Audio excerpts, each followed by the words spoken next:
বন্ধুরা এই মুহূর্তে সবচেয়ে ইম্পর্টেন্ট খবর আমি তোমাদেরকে দেওয়ার জন্য কিন্তু চলে এসেছি। এই মুহূর্তে এই খবরটা কিন্তু তোমাদেরকে কেউ দেয়নি। এই মুহূর্তে তোমাদেরকে দাঁড়িয়ে যে খবরটি দেবো তোমরা শুনলে তোমরা নিজেদের পায়ের তলার মাটি সরে যাবে। তোমরা কি জানো বন্ধুরা, প্রীতি মণ্ডল, হ্যাঁ বন্ধুরা, প্রীতি মণ্ডলের দিদির জীবনে কিন্তু ঝড় উঠেছে, বিশাল বড় ঝড় উঠেছে। আর সেই ঝড়ের হাওয়ায় কিন্তু তার চ্যানেলটা এখন ধূলিসাৎ হয়ে গেছে। তার চ্যানেল, ইউটিউব চ্যানেল খুঁজে পাওয়া যাচ্ছে না। তার চ্যানেলটা শেষ হয়ে গেছে। কেন শেষ হয়েছে, কি হয়েছে, সমস্ত তথ্য আজকে আমি এই ভিডিওর মাধ্যমে বলে যাব। তার আগে ইন্ট্রোটা দিয়ে নিই। হ্যালো বন্ধুরা, তোমরা সকলে কেমন আছো? ভালো, আশা করি প্রত্যেকে ভীষণ ভালো রয়েছো। আজকে আমি আবার চলে এসেছি নতুন একটা টপিকের উপরে, নতুন একটা ভিডিও নিয়ে।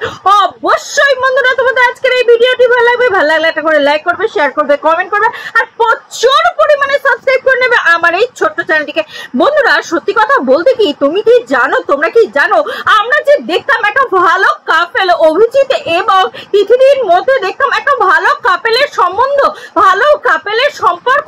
ইনফ্যাক্ট তার একটা নাদান ছেলে রয়েছে, কি সুন্দর বাচ্চাটি রয়েছে, সেই বাচ্চাটাকে দেখলেই মন ভরে যায়। কিন্তু ওই যে বাড়িতে অশান্তি বলে একটা জিনিস রয়েছে, সেই কারণেই কিন্তু বাড়িতে বারবার করে অশান্তি তৈরি হচ্ছিল।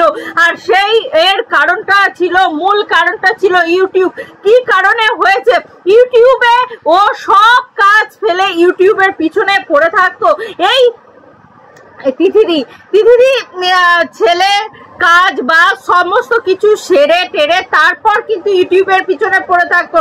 কিন্তু এটা নিয়ে ভুল বুঝতো তার বর এটা বুঝতো যে সব সময় সে নাকি ইউটিউব নিয়েই পড়ে থাকে, সে আর কোনো কাজ করে না। সে তার ছেলের পড়াশোনার দিকে নজর দেয় না, ছেলেকে গানের স্কুলে ভর্তি করেছে সেদিকে নজর দেয়, যে যে জায়গায় ভর্তি করেছে সেগুলোতে নজর দিচ্ছে না, ছেলেটার উপরে অমনোযোগী হচ্ছে। আর এই অমনোযোগিতা থেকেই কিন্তু তাদের মধ্যে বিশাল বড় এক অশান্তি সৃষ্টি হয়। আর পৃথ্বী যাকে দাদা ভাই বলে ডাকতো, সেই দাদা ভাই তাদের সাথে এখন সম্পর্ক শেষ করে দেওয়ার চেষ্টা করছে এবং সমস্ত সম্পর্ক থেকে বেরিয়ে আসার চেষ্টা করছে। কেন, কি ব্যাপার, সমস্ত তথ্য আমি একে একে দেবো। সেই জন্য বন্ধুরা তোমাদেরকে বারবার করে বলছি, এই সমস্ত তথ্য জানার জন্য কিন্তু এই চ্যানেলের ওপরে তোমাদেরকে চোখ রাখতে হবে। তার জন্য কি করতে হবে? ব্রিথ ট্রুথ রিভেল চ্যানেলটাকে কিন্তু সাবস্ক্রাইব করে নিতে হবে। আর এই ভিডিওটাকে লাইক করো, শেয়ার করো, যাতে সকলের কাছে যেন পৌঁছে যায় এই বিষয়টা। দেখো, পুলিশের চাকরি করে বলে এই নয় যে তার বউ কিছু করতে পারবে না, এমন কিছু বার্তা কিন্তু কোথাও লেখা নেই। সে তার বউকে একা ফেলে রেখে যায়, সে তার বউকে একা ফেলে রেখে যাওয়ার ফলে তার একাকিত্ব তৈরি হয়। আর এই একাকিত্বটাকে শেষ করার জন্য বা এই একাকিত্ব থেকে বেরিয়ে আসার জন্যই কিন্তু এই পৃথিবী তার একটা ছোট্ট ইউটিউব চ্যানেল খুলেছিল, আর যেটাকে পুঞ্জ পুঞ্জ পুঞ্জ পুঞ্জ করে বড় করে তুলেছিল। আর সেই ইউটিউব চ্যানেলকে আজকে শেষ করে দিতে হলো বাড়ির অশান্তির জন্য। আর সেই অশান্তির দায় বর্তায় কিন্তু দুটো মানুষের ওপরে, এক পৃথিবী আর এক তার স্বামী অভিজিৎ দার ওপরে কিন্তু এই দায় বর্ষায়। কি বলো বন্ধুরা? অবশ্যই কমেন্ট বক্সে কমেন্ট করে যেতে ভুলবে না।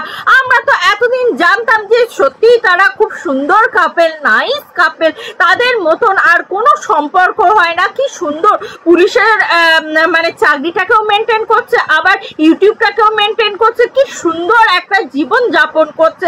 আমাদের দেখেই একটা সুন্দরতা লাগতো, ভালো লাগার বিষয় ছিল। কারণ তার বোন পৃথি আমাদের কাছে ভালোবাসার একজন মানুষ, সেই তার রিলেটেড দিদি, অর্থাৎ তার রক্তের সম্পর্কে দিদি, সেও তো আমাদের কাছে ভালোবাসারই একটা সম্পর্ক বা ভালোবাসারই একটা মানুষ।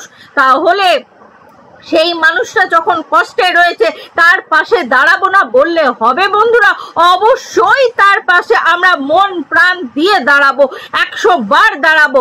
এবং আমরা চাইবো যে তিথিদি এবং অভিজিৎ দার মধ্যে যা সমস্যা হয়েছে সেটা মিটে যাক। কারণ আমরা চাই না যে আরো এক নতুন সমস্যা তৈরি হোক, মানে ইউটিউবের প্ল্যাটফর্মে, এবং ইউটিউবের প্ল্যাটফর্মে নতুন সমস্যা তৈরি হয়ে তারা বিচ্ছেদের পথ বেছে নিক, সেটা কখনোই চাইবে না। কারণ সন্তান রয়েছে, সন্তান সবার ওপরে, সন্তান ছাড়া আমরা কিচ্ছু বুঝি না, সন্তান ভালো তো সব ভালো। এই নিয়ে আরো তথ্য নিয়ে আমি আসছি পরে। তো ভিডিওতে চোখ রাখার জন্য অবশ্যই চ্যানেলটাকে সাবস্ক্রাইব করে নাও। আজকের মতন আসি বন্ধুরা, আবার দেখা হবে তোমাদের সাথে নতুন একটা ভিডিওর সাথে, নতুন একটা জোশের সাথে। ততক্ষণের জন্য টাটা।